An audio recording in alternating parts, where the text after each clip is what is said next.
Tonight on Newswatch 18, Iowa State University President Gregory Joffrey announced his retirement earlier this week. Joffrey, who is approaching his 10th anniversary as ISU's top administrator, informed the Iowa Board of Regents of his plans in an executive session. Tell him to scroll back up.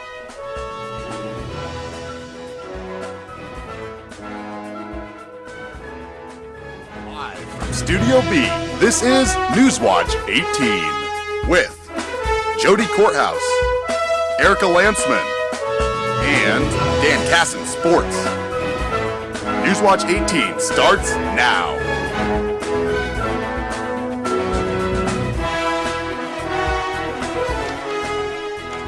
Good evening and welcome to Newswatch 18. I'm Jody Courthouse. And I'm Erica Landsman. We begin tonight with an announcement that many students at Iowa State did not see coming.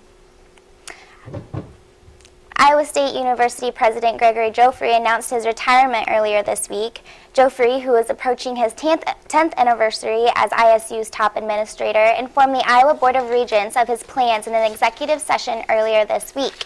He became the 14th president of Iowa State University on July 1st, 2001, and was officially installed to the post in October of 2001. Joffrey said that his age and recent births of his two grandchildren were determining factors in his decision to step down. Joffrey stated in a memo to faculty and staff that it's been such a pleasure to be associated with so many talented and dedicated individuals within and outside the university. The Iowa State family is and always will be a special part of my life. A building will be named Joffrey Hall in his honor, and students can log on to iowastatedaily.com to vote for which building should be named in his honor. Joffrey will remain president at Iowa State until a successor is named no later than July 31st, 2012. Every year, thousands of prospective students visit Iowa State University. To help persuade these students to choose their adventure at Iowa State, the College of Liberal Arts and Sciences relies on current students to act as their ambassadors. Rachel Begley and Sam Turner have the story. At every Experience Iowa State Day, you will find a group of friendly students from the College of Liberal Arts and Sciences in the Memorial Union.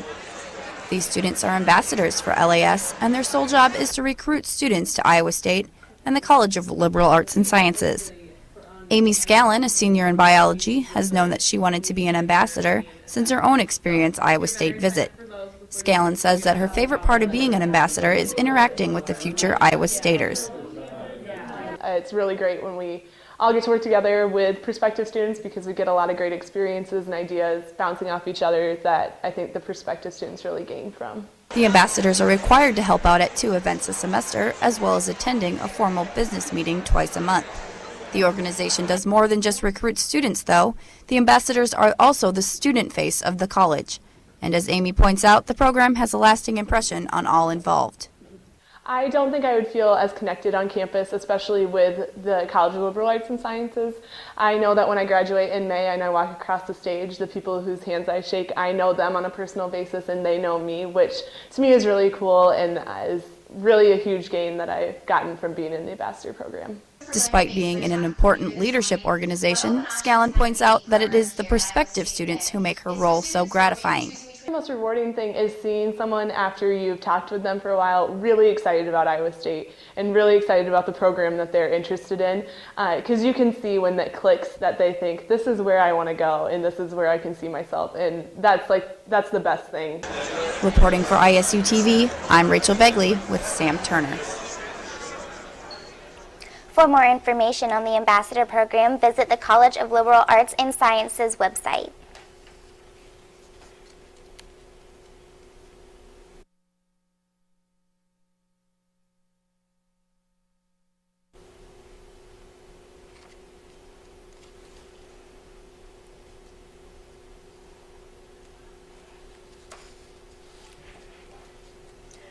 Jersey Shore star Vinny stopped by the Relay for Life during his recent trip to Ames to offer encouragement to the walkers.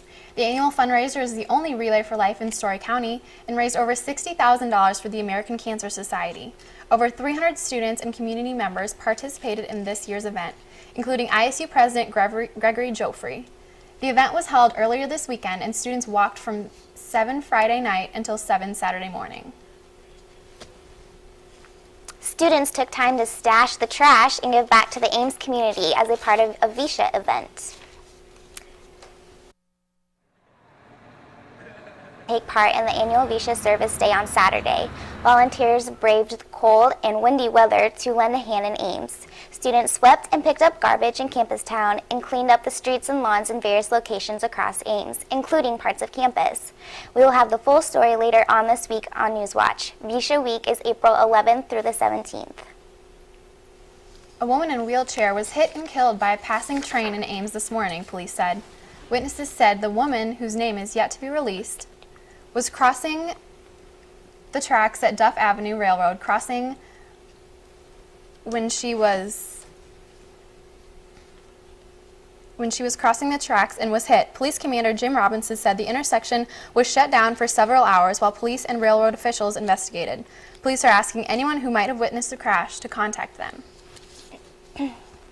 A former Pella church leader has been arrested on several charges, including 3 counts of third-degree sexual abuse and 2 counts of sexual exploitation by a clergy. Patrick Edward, who until recently had been pastor at the Covenant Reformed Church in Pella, was arrested Wednesday and transported to the Marion County Law Center, where he was released on a $45,000 bond. A hearing for Edward is scheduled for April 1st at 9:30 a.m. in the Marion County Courthouse. A former police detective has been given a deferred sentence for stealing from a charity. Kenneth Kottman, 55, of Kelly, was given probation Thursday for 5th-degree theft. If Kaufman successfully completes his probation, the judge could expunge the conviction from his record. Kaufman was treasurer of the Ames Police Benevolent Association when the money was taken. Authorities said he took less than $200. Kaufman had turned himself in before the theft was detected and stepped down from the police force.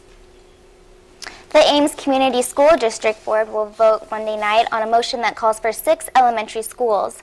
A motion on elementary school sites has been prepared that calls for building new schools in Somerset at George Washington Carver Avenue and Southwest Ames at Miller Avenue, renovating Meeker, Sawyer, and Mitchell schools, and reopening Roosevelt. If passed, these are the elementary school site structure architects will use to complete the district's long-range facilities master plan.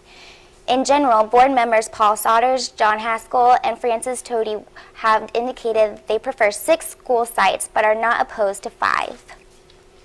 Iowa authorities have canceled a training drill involving a mock school shooting by a teen who vents his anger over illegal immigration. Potawatomi school county officials said the Trainer school system has received several threats against its building and staff over the 4-hour drill that was planned for Saturday. Sheriff Jeff Danker and his official was aware of one specific threat in which out-of-state caller threatened a real shooting at the high school. He says 3 deputies went to the school Friday morning as a precaution. Well, guys, President Obama had all 4 number 1 seeds advancing to the Final Four. He lost 3 of them already. 1 was left in Kansas in the Elite Eight. We'll have the results of that game against VCU coming up on Newswatch. Davis needed CPR. Bill Hamilton needed temporary shelter when a fire destroyed his home. During an operation, Haley Reynolds needed a blood transfusion. Excuse me, may I go into that room, please?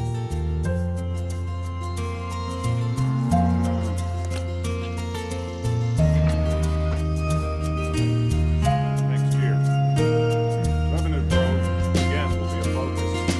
Top priority.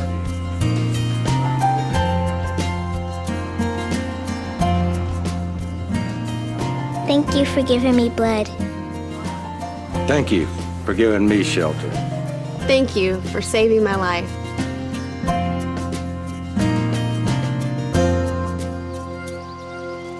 Support the Red Cross and change a life, starting with your own. Well, how are your brackets looking? I know mine is a complete mess after the Sweet 16 games. This weekend, 4 teams punched their tickets to Houston for the NCAA Final Four in college basketball.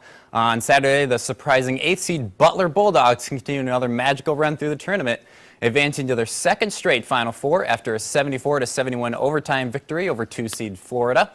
Joining Butler will be UConn, who squeaked by Derek Williams in Arizona, 65-63. The Wildcats had 2 chances at the end to win it, but both three-pointers rimmed out.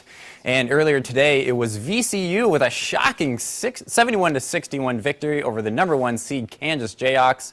It marks the 3rd time that an 11 seed has advanced to the Final Four, the last, of course, being memorable Cinderella George Mason in 2006.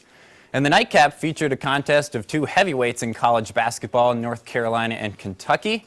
But it was too much Brandon Knight for the Heels as Kentucky surges into the Final Four with a 76-69 victory. The Final Four begins April 2nd at Reliance Stadium in Houston. As for our Cyclone Athletics, the softball team hosted a very cold 2-game series against 17th-ranked Oklahoma State. Saturday, the Cyclones came out on top with a 4-3 victory. Erica Miller hit a 2-run bomb in the home half of the 6th inning to give Iowa State the win. This afternoon, the Cowgirls got revenge and then some. OK State pounded the Cyclones 15-1. Zabriskie suffered the loss, lasting only 2 2/3 innings, giving up 2 home runs and 6 hits. Iowa State is now 15-9 on the season. They play again for just 1 game against Northern Iowa on Wednesday, but stay tuned for updates because the weather may have different ideas on that game. And finally, Iowa State women's tennis, they won a road series in Colorado for the first time in 14 years, beating Colorado 5-2. That's all I've got for sports. After the break, weather. And we're definitely gonna hopefully see some warmer temperatures this week, even though today it was a little bit chillier than we've been used to. And we'll take a look at that after the break. This is Newswatch 18. G-Morning, sunshine. Everything okay? Wakey, wakey. Text me back. Hey, did you tell your parents about us? Let's skip first period together. Did you get all my texts? Is practice over yet? Where are you at? Are you with your friends? That's L-A-A-A-A-M-M-E-E-E. Capital X, lowercase o, capital X, lowercase o. I love you. JK, I hate you. JK. Are you ignoring me? We're in a huge fight right now. Is this something I did? I can see your lights on. I'm coming over. What'd you dream about? Me? I'm lonely. Holla back. Holla back. Let's try something new. Nude pics. Send me some. Text me.